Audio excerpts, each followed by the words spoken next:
Greetings, everyone. I hope your day is going well. This is your friend, Pastor Mark, bringing you chapters 23, 24, and 25 this time. We're going to do 3. So that's, again, chapters 23, 24, and 25 of The Hiding Place by Corrie ten Boom with John and Elizabeth Sherrill. I'm recording this on a Friday, June 19th of 2026. We're coming into the weekend. They're talking about some rain, and I thought perhaps it would be a good time for some extra listening, so I thought I would do 3 chapters on this particular installment. This is a production of the Bible Broadcasting Network, and now let's get started with chapter 23. Pause, F-bar button, Alt-P, Control+P. From the studios of the Bible Broadcasting Network, we present Christian Classics, reading from a book that has influenced the lives of many people. Our narrator is Lynn Brooks. Today we'll be reading chapter 23 from The Hiding Place. Food call, my cellmates told me. I struggled to my feet. A square of metal had dropped open in the door, forming a small shelf. Onto this, someone in the hall was placing tin plates filled with a steaming gruel. "There's a new one here," the woman called. Frau Meix called through the aperture. "We get 5 portions. Another tin plate was slammed onto the shelf. "If you're not hungry," Frau Meix added, "I'll help you with it." I picked up my plate, stared at the watery gray porridge, and handed it silently to her. In a little while, the plates were collected, and the pass-through and the door slammed shut.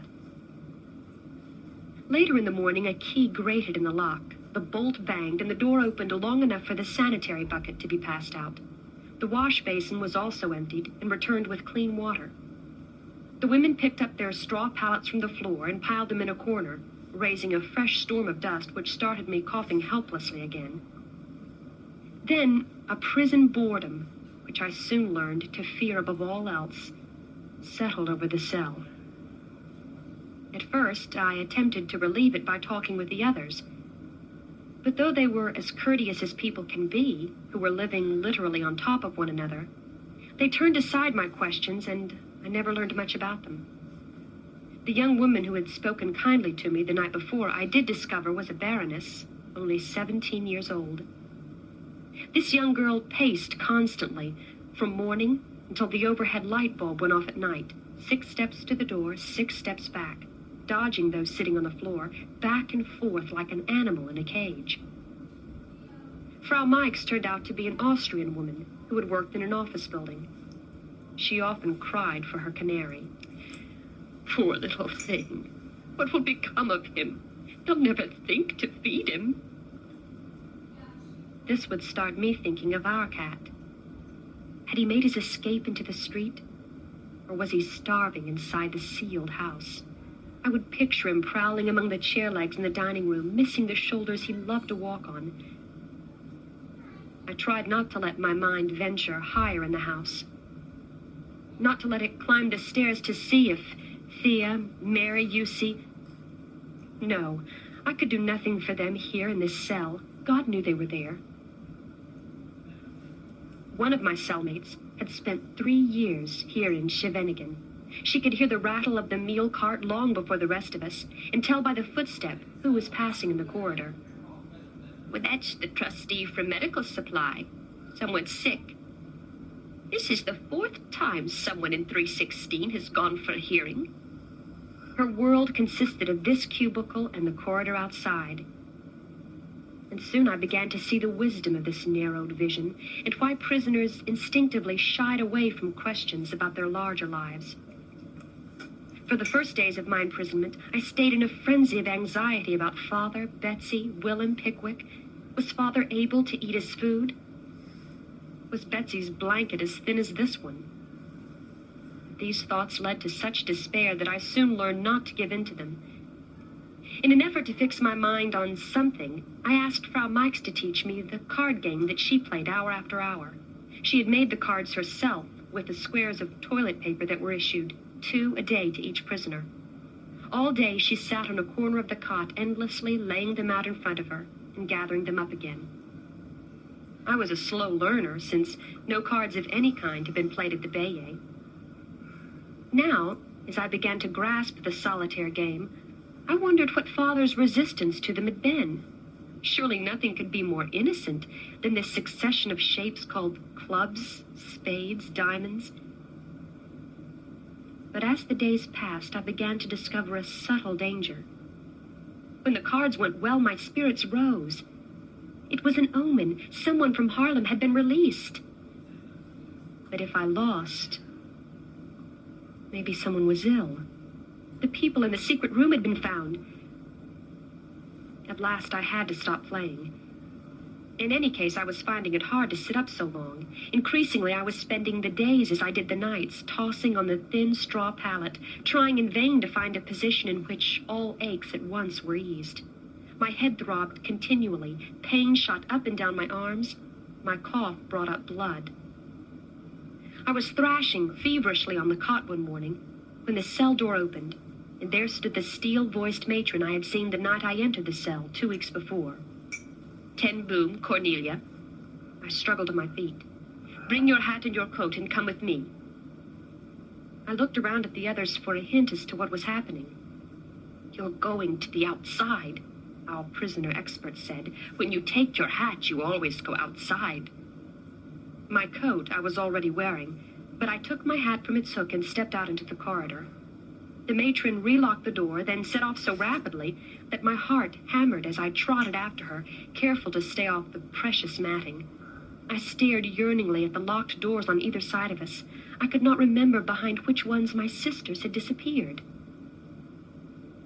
At last, we stepped out into the broad, high-walled courtyard. Sky!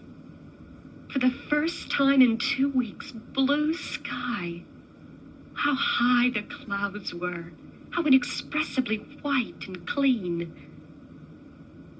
I remembered suddenly how much sky had meant to Mama. Quick, snapped the matron. I hurried to the shiny black automobile beside which she was standing. She opened the rear door and I got in. 2 others were already on the back seat, a soldier and a woman with a gaunt gray face. In front, next to the driver, slumped a desperately ill-looking man whose head lolled strangely on the seat back. As the car started up, the woman beside me lifted a blood-stained towel to her mouth and coughed into it. I understood the 3 of us were ill. Perhaps we were going to a hospital. The massive prison gate opened and we were in the outside world, spinning along broad city streets. I stared in wonderment through the window. People walking, looking in store windows, stopping to talk with friends. Had I truly been as free as that only 2 weeks ago? The car parked before an office building. It took both the soldier and the driver to get the sick man up 3 flights of stairs. We entered a waiting room jammed with people and sat down under the watchful eyes of the soldier. When nearly an hour had passed, I asked permission to use the lavatory. The soldier spoke to the trim, white-uniformed nurse behind the reception desk. "This way," she said crisply. She took me down a short hall, stepped into the bathroom with me, and shut the door. "Quick, is there any way I can help?" I blinked at her. "Yes. Oh, yes. A Bible. Could you get me a Bible? And a needle and thread? And a toothbrush? And soap?" She bit her lip doubtfully. "So many patients today. And the soldier... But I'll do what I can." And she was gone. But her kindness shone in the little room as brightly as the gleaming white tiles and shiny faucets. My heart soared as I scrubbed the grime off my neck and face. A man's voice at the door. "Come on, you've been in there long enough." Hastily, I rinsed off the soap and followed the soldier back to the waiting room. The nurse was back at her desk, coolly efficient as before. She did not look up. After another long wait, my name was called. The doctor asked me to cough, took my temperature and blood pressure, applied a stethoscope, and announced that I had pleurisy with effusion, pre-tubercular. He wrote something on a sheet of paper. Then with one hand on the doorknob, he laid the other for an instant on my shoulder. "I hope," he said in a low voice, "that I am doing you a favor with this diagnosis." In the waiting room, the soldier was on his feet, ready for me. As I crossed the room, the nurse rose briskly from her desk and swished past me. In my hand, I felt a small knobby something wrapped in paper. I slid it into my coat pocket as I followed the soldier down the stairs. The other woman was already back in the car. The sick man did not reappear. All during the return ride, my hand kept straying to the object in my pocket, stroking it, tracing the outline. Oh, Lord, it's so small, but still it could be. Let it be a Bible. The high walls loomed ahead. The gate rang shut behind us. At last, at the end of the long, echoing corridors, I reached my cell and drew the package from my pocket. My cellmates crowded round me as I unwrapped the newspaper with trembling hands. Even the Baroness stopped her pacing to watch. As 2 bars of precious pre-war soap appeared, Frau Mikes clapped her hand over her mouth to suppress her yell of triumph. No toothbrush or needle, but unheard of wealth. A whole packet of safety pins. And most wonderful of all, well, not indeed a whole Bible, but in 4 small booklets, the 4 Gospels. I shared the soap and pins among the 5 of us, but though I offered to divide the books as well, they refused. "They catch you with those," the knowledgeable one said, "and it's double sentence and bread ration alone." Bread ration alone, without the daily plate of hot food, was the punishment constantly held over our heads. If we made too much noise, we'd have bread ration alone. If we were slow with the bucket, it would be bread ration alone, but even that would be a small price to pay, I thought, as I stretched my aching body on the foul straw for the precious books I clutched between my hands.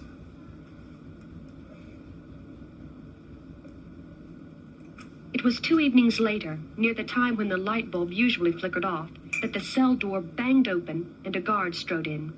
"10 boom, Cornelia, get your things." I stared at her, an insane hope rising in me.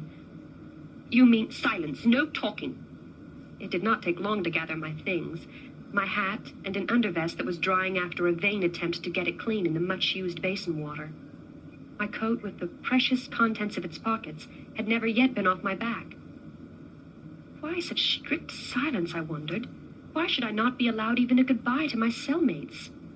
Would it be so very wrong for a guard to smile now and then, or give a few words of explanation? I said farewell to the others with my eyes and followed the stiff-backed woman into the hall. She paused to lock the door, then marched off down the corridor, but the wrong way.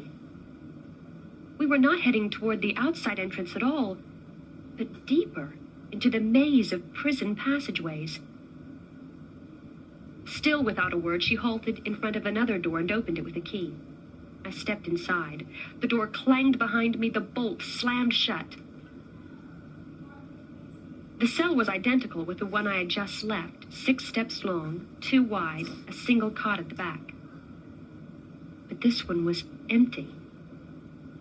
As the guard's footsteps died away down the corridor, I leaned against the cold metal of the door. Alone. Alone. Behind these walls. I must not let my thoughts run wildly. I must be very mature and very practical. 6 steps, sit down on the cot.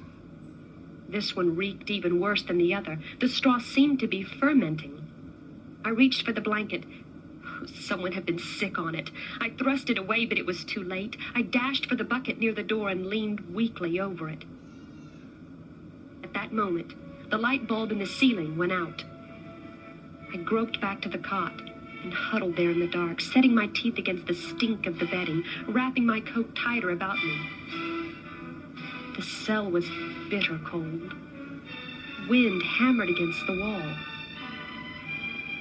What had I done to be separated from people this way? Had they discovered the conversation with the nurse at the doctor's office? Or perhaps some of the prisoners from Harlem had been interrogated, and the truth about our group was known. Maybe my sentence was solitary confinement for years and years and years.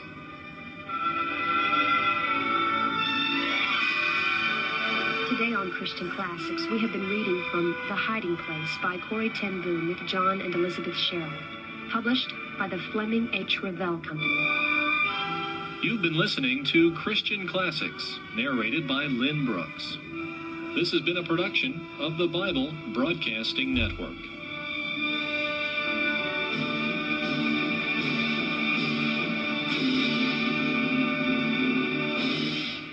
Now, Christian Classics from Tuesday, guess that'd be February 27th, 2026. This will be The Hiding Place, narrated by Lynn Brooks. Today we'll be reading chapter 24 from The Hiding Place. In the morning, my fever was worse. I could not stand even long enough to get my food from the shelf in the door. And after an hour or so, the plate was taken away, untouched. Toward evening, the pass-through dropped open again, and the hunk of coarse prison bread appeared. By now, I was desperate for food, but less able to walk than ever. Whoever was in the hall must have seen the problem. A hand picked up the bread and hurled it toward me. It landed on the floor beside the cot, where I clawed for it and gnawed it greedily. For several days while the fever raged, my supper was delivered in this manner. Mornings, the door squealed open and a woman in a blue smock carried the plate of hot gruel to the cot. I was as starved for the sight of a human face as for the food, and tried in a hoarse croak to start a conversation. But the woman, obviously a fellow prisoner, would only shake her head with a fearful glance toward the hall. The door also opened once a day to let in the trustee for medical supply with a dose of some stinging yellow liquid from a very dirty bottle. The first time he entered the cell, I clutched at his sleeve. "Please," I rasped, "have you seen an 84-year-old man? White hair, a long beard? Casper ten Boom, you must have taken medicine to him." The man tugged loose. I don't know anything." The cell door slammed back against the wall, framing the guard. "Solitary prisoners are not permitted to talk. If you say another word to one of the work-duty prisoners, it will be bread ration alone for the duration of your sentence." And the door banged behind the two of them. This same trustee was also charged with recording my temperature each time he came. I had to take off my shirt and place the thermometer between my arm and the side of my body. It did not look to me like an accurate system. Sure enough, by the end of the week, an irritable voice called through the food slot, "Get up and get the food yourself. Your fever's gone. You won't be waited on again." I felt sure that the fever had not gone, but there was nothing for it but to creep, trembling, to the door for my plate. When I had replaced it, I would lie down again on the smelly straw, steeling myself for the bawling out I knew would come. "Look at the great lady back in bed again. Are you going to lie there all day long?" Why lying down was such a crime I could never understand, nor indeed what one was supposed to accomplish if one got up. Thoughts, now that I was alone, were a bigger problem than ever. I could no longer even pray for family and friends by name, so great was the fear and longing wrapped around each one. "Those I love, Lord," I would say. "You know them. You see them. Oh, bless them all." Thoughts were enemies. That prison bag. How many times I opened it in my mind and pawed through all the things I had left behind. A fresh blouse, aspirin, a whole bottle of them, toothpaste with a kind of pepperminty taste, and then I would catch myself. How ridiculous such thoughts. If I had to do it again, would I really put these little personal comforts ahead of human lives? Of course not. But in the dark nights, as the wind howled and the fever pulsed, I would draw that bag out of some dark corner of my mind and root through it once again. Towel to lay on the scratchy straw. an aspirin. In only one way was this new cell an improvement over the first one. It had a window. 7 iron bars ran across it, 4 bars up and down. It was high in the wall, much too high to look out of, but through those 28 squares, I could see the sky. All day I kept my eyes fixed on that bit of heaven. Sometimes clouds moved across the squares, white or pink or edged with gold, and when the wind was from the west, I could hear the sea. Best of all, for nearly an hour each day, gradually lengthening as the spring sun rose higher, a shaft of checkered light streamed into the dark little room. As the weather turned warmer and I grew stronger, I would stand up to catch the sunshine on my face and chest, moving along the wall with the moving light, climbing at last onto the cot to stand on tiptoe in the final rays. As my health returned, I was able to use my eyes longer. I had been sustaining myself from my scriptures, a verse at a time. Now, like a starving man, I gulped entire gospels at a reading, seeing whole the magnificent drama of salvation. And as I did, an incredible thought prickled at the back of my neck. Was it possible that this, all of this that seemed so wasteful and so needless, this war, Scheveningen prison, this very cell, none of it was unforeseen or accidental? Could it be part of the pattern first revealed in the Gospels? Hadn't Jesus, and here my reading became intent indeed, hadn't Jesus been defeated as utterly and unarguably as our little group and our small plans had been? But if the Gospels were truly the pattern of God's activity, then defeat was only the beginning. I would look around at the bare little cell and wonder what conceivable victory could come from a place like this.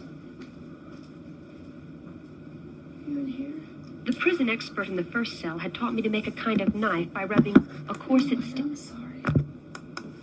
stay against the rough cement floor. It seemed to me strangely important not to lose track of time, and so with the sharp-boned stay I scratched Exiting the narrator. calendar on the wall behind the cot. As each long, featureless day crawled to a close, I checked off another square. I also started a record of special dates beneath the calendar. February 28th, 1944, arrest. February 29th, 1944, transport to Scheveningen. March 16th, 1944, beginning of solitary. And now, a new date. April 15th, 1944, my birthday in prison. A birthday had to mean a party, but I searched in vain for a single cheerful object. At least in the other cell, there had been bright bits of clothing. The Baroness's red hat, Frau Mike's yellow blouse. How I regretted now my own lack of taste in clothes. At least I would have a song at my party. I chose one about the Bride of Harlem tree. She would be in full bloom now. The child song brought it all close. The bursting branches, the petals raining like snow on the brick sidewalk. Quiet in there! A volley of blows sounded on my iron door. Solitary prisoners are to keep silent. I sat on the cot, opened the Gospel of John, and read until the ache in my heart went away.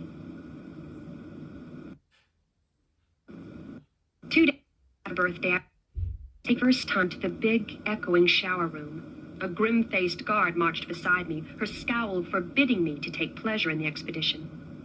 But nothing could dim the wonder of stepping into that wide corridor after so many weeks of close confinement. At the door to the shower room, several women were waiting. Even in the strict silence, this human closeness was joy and strength. I scanned the faces of those coming out, but neither Betsy nor Nolly was there, nor anyone else from Harlem. And yet I thought, they are all my sisters. How rich is anyone who can simply see human faces? The shower, too, was glorious. Warm, clean water over my festering skin, streams of water through my matted hair. I went back to my cell with a new resolve. The next time I was permitted a shower, I would take with me 3 of my Gospels. Solitary was teaching me that it was not possible to be rich alone. And I was not alone much longer. Into my solitary cell came a small, busy black ant. I had almost put my foot where he was one morning as I carried my bucket to the door, when I realized the honor being done me. I crouched down and admired the marvelous design of legs and body. I apologized for my size and promised I would not so thoughtlessly stride about again. After a while, he disappeared through a crack in the floor. But when my evening piece of bread appeared on the door shelf, I scattered some crumbs, and to my joy, he popped out almost at once. He picked up a heroic piece, struggled down the hole with it, and came back for more. It was the beginning of a relationship. Now, in addition to the daily visit of the sun, I had the company of this brave and handsome guest. In fact, soon, of a whole committee. If I was washing out clothes in the basin or sharpening the point on my homemade knife when the ants appeared, I stopped at once to give them my full attention. It would have been unthinkable to squander 2 activities on the same bit of time. One evening, as I was crossing another long, long day from the calendar scratched on my wall, I heard shouts far down the corridor. They were answered closer by. Now noisy voices came from every direction. How unusual for the prisoners to be making a racket. Who were the guards? The shelf in my door had not been closed since the bread came 2 hours ago. I pressed my ear to it and listened, but it was hard to make sense of the tumult outside. Names were being passed from cell to cell. People were singing, others pounding on their doors. The guards must all be away. Please, let's be quiet, a voice nearby pleaded. Let's use this time before they get back. What's happening? I cried through the open slot. Where are the guards? At the party, the same voice answered me. It's Hitler's birthday. Then these must be their own names, people were shouting down the corridor. This was our chance to tell where we were, to get information. I'm Corrie ten Boom. My whole family is here somewhere. Oh, has anyone seen Casper ten Boom, Betsy ten Boom, Nolly Van Woerden, William ten Boom? I shouted names until I was hoarse and heard them repeated from mouth to mouth down the long corridor. I passed names, too, to the right and left as we worked out a kind of system. Along with personal messages were rumors about the world outside, each more wildly optimistic than the last. There was a revolution in Germany. The Allies have invaded Europe. The war cannot last 3 weeks longer. At last, some of the names I had shouted out began to return. Betsy ten Boom is in cell 312. She says to tell you that God is good. Oh, that was Betsy. That was every inch Betsy. Then Nolly Van Woerden was in cell 318, but she was released more than a month ago. Released? Oh, thank God. Two released. News from the men's section was longer returning, but as it did, my heart leaped higher and higher. Peter Van Woerden, released. Herman Slurring, released. Willem ten Boom, released. Oh, as far as I could discover, every single one taken in the Red and the Bayet, with the exception of Betsy and me, had been freed. Only about Father could I discover no news at all, although I called his name over and over into the murmuring hall. No one seemed to have seen him. No one seemed to know.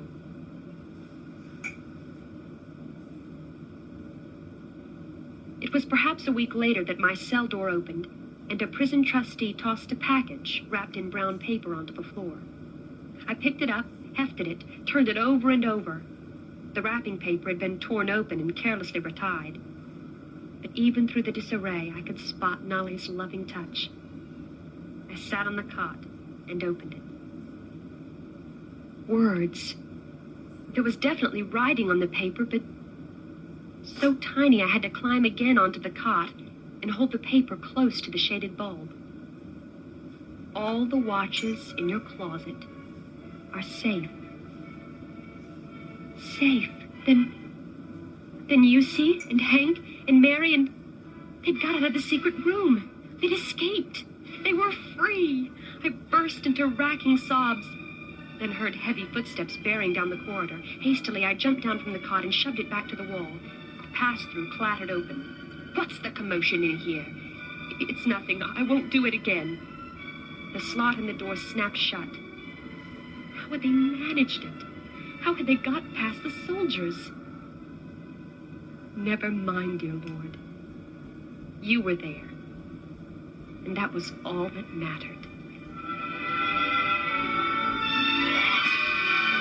Today on Christian Classics, we have been reading from The Hiding Place by Corrie ten Boom with John and Elizabeth Sherrill, published by the Fleming H. Revell Company. You've been listening to Christian Classics, narrated by Lynn Brooks. This has been a production of the Bible Broadcasting Network.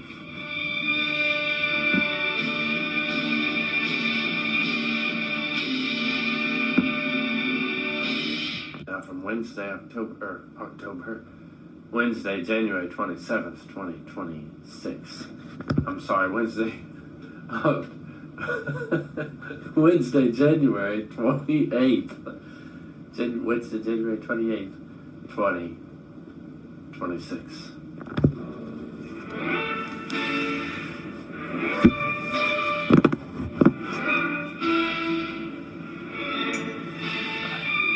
From the studios of the Bible Broadcasting Network, we present Christian Classics, reading from a book that has influenced the lives of many people.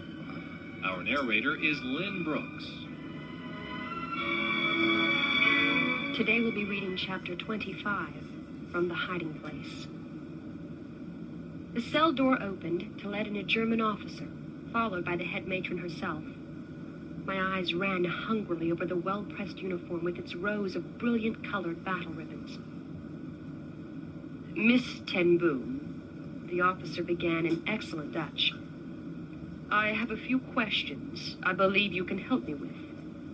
The matron was carrying a small stool, which she leaped to set down for the officer. I stared at her. Was this obsequious creature the terrible-voiced terror of the women's wing? The officer sat down, motioning me to take the cot.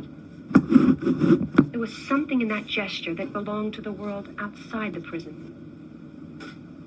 As he took out a small notebook and began to read names from it, I was suddenly conscious of my rumpled clothes, my long, ragged fingernails. To my relief, I honestly did not know any of the names he read. Now I understood the wisdom of the ubiquitous Mr. Smith. The officer stood up. Will you be feeling well enough to come for your hearing soon? Again, that ordinary human manner. Yes, I hope so. The officer stepped out into the hall, the matron bobbing and scurrying after him with a stool. It was the 3rd of May. I was sitting on my cot, sewing. Since Nolly's package had been delivered, I had a wonderful new occupation.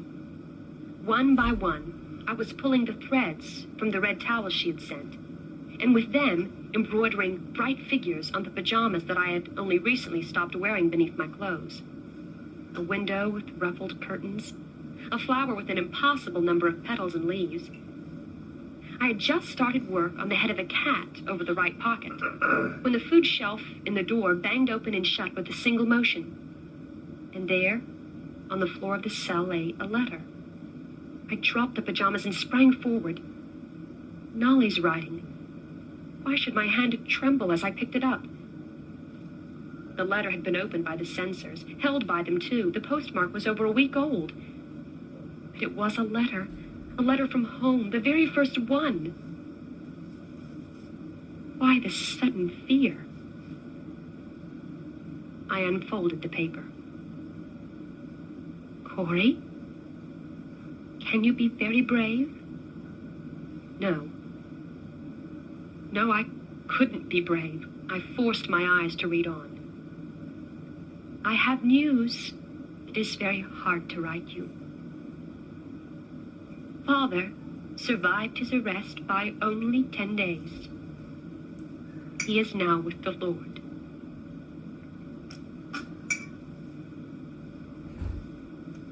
I stood with the paper between my hands so long that the daily shaft of sunlight entered the cell and fell upon it. Father. Father. The letter glittered in the crisscross light as I read the rest. Nolly had no details. Not how or where he had died, not even where he was buried. Footsteps were passing on the coconut matting. I ran to the door and pressed my face to the closed pass-through. Please. Oh, please. The steps stopped, the shelf dropped open. What's the matter? Please. I've had bad news. Oh, please don't go away. Wait a minute. The footsteps retreated, then returned with a jangle of keys. The cell door opened. Here. The young woman handed me a pill with a glass of water. It's a sedative. This letter just came. It says that my father... It says my father has died. The girl stared at me. Your father? She said in astonished tones.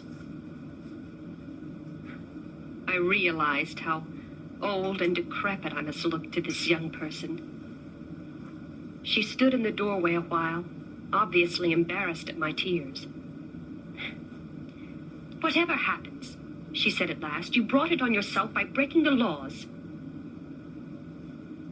Dear Jesus, I whispered as the door slammed and her footsteps died away. How foolish of me to have called for human help when you are here. To think that Father sees you now, face to face. To think that he and Mama are together again, walking those bright streets. I pulled the cot from the wall, and below the calendar scratched another date. March 9th, 1944. Father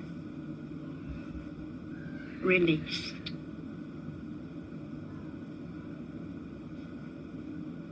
I was walking with the guard, behind and a little to the right of her so my feet would not touch the sacrosanct mat, down a corridor I had not seen before. A turn to the right, a few steps down, right again. What an endless labyrinth this prison was. At last, we stepped out into a small interior courtyard. A drizzle of rain was falling. It was a chill, raw morning in late May. After 3 months in prison, I had been called for my first hearing. Barred windows stared from tall buildings on 3 sides of the courtyard.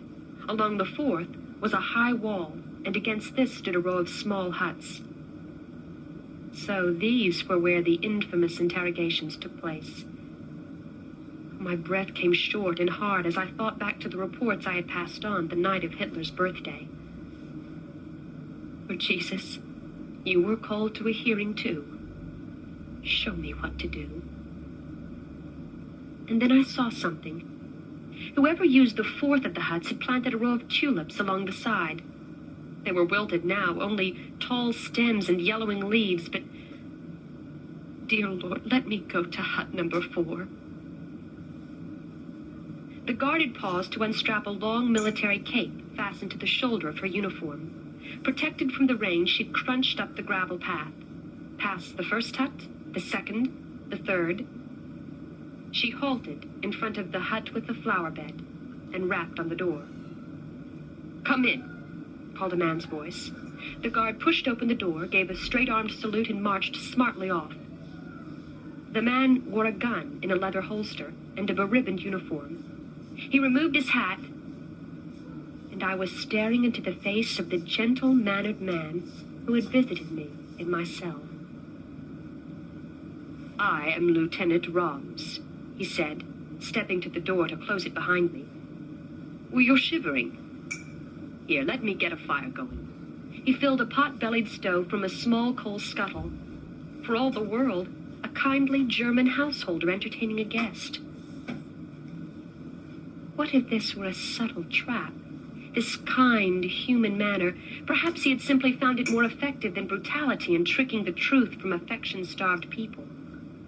Oh, Lord, let no weak gullibility on my part endanger another's life?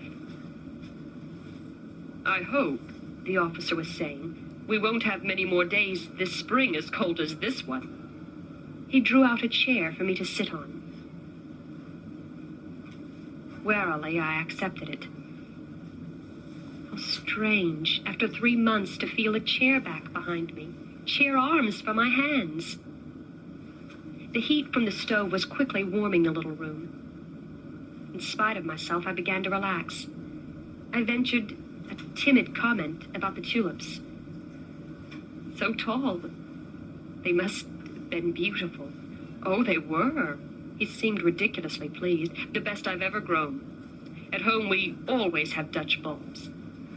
We talked about flowers for a while, and then he said, I would like to help you, Miss Ten Boom, but you must tell me everything. I may be able to do something, but only if you do not hide anything from me.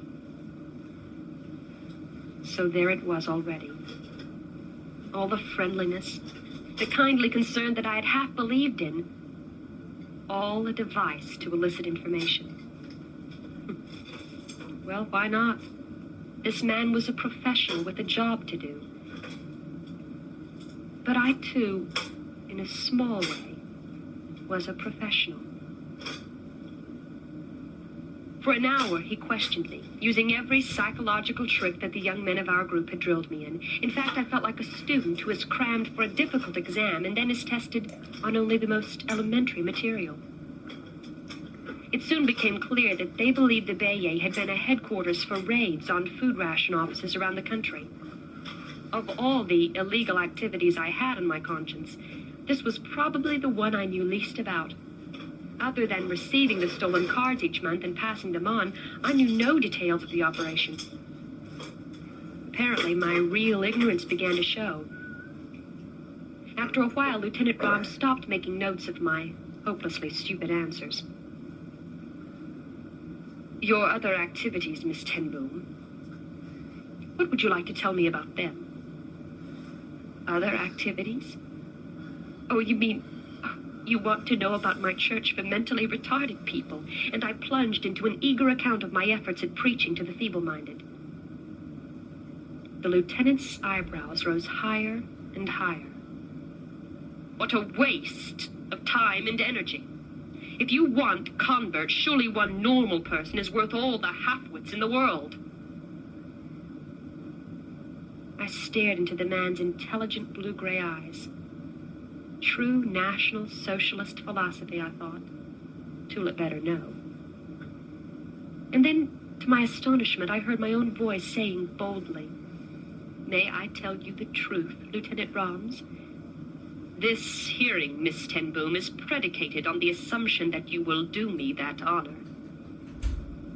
The truth, sir, I said, swallowing, is that God's viewpoint is sometimes different from ours, so different that we could not even guess at it unless he had given us a book which tells us such things.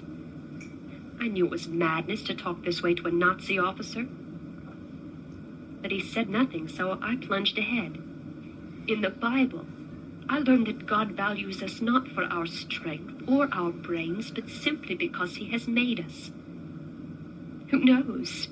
In his eyes, a half-wit may be worth more than a watchmaker or a lieutenant. Lieutenant Rom stood up abruptly. That will be all for today. He walked swiftly to the door. Guard! I heard footsteps on the gravel path. The prisoner will return to her cell. Following the guard through the long, cold corridors, I knew I'd made a mistake. I'd said too much. I had ruined whatever chance I had that this man might take an interest in my case. And yet the following morning it was Lieutenant Roms himself who unlocked my cell door and escorted me to the hearing. Apparently, he did not know of the regulation that forbade prisoners to step on the mat, for he indicated that I was to walk ahead of him down the center of the hall. I avoided the eyes of the guards along the route, guilty as a well-trained dog discovered on the living room sofa. In the courtyard this time, a bright sun was shining. Today we will stay outside. You are pale. You are not getting enough sun.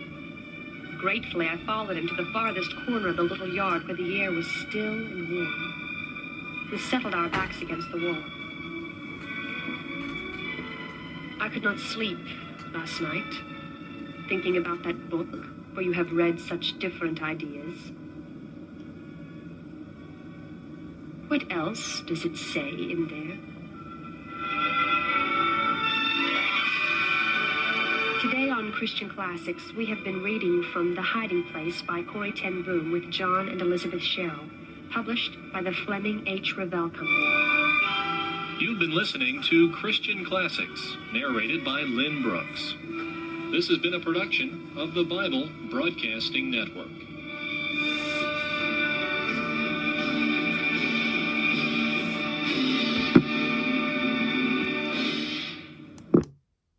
And now for Monday. A testimony of the Lord from someone who knows him well is certainly powerful, isn't it? Well, that'll be all for today. Thank you so much for joining us.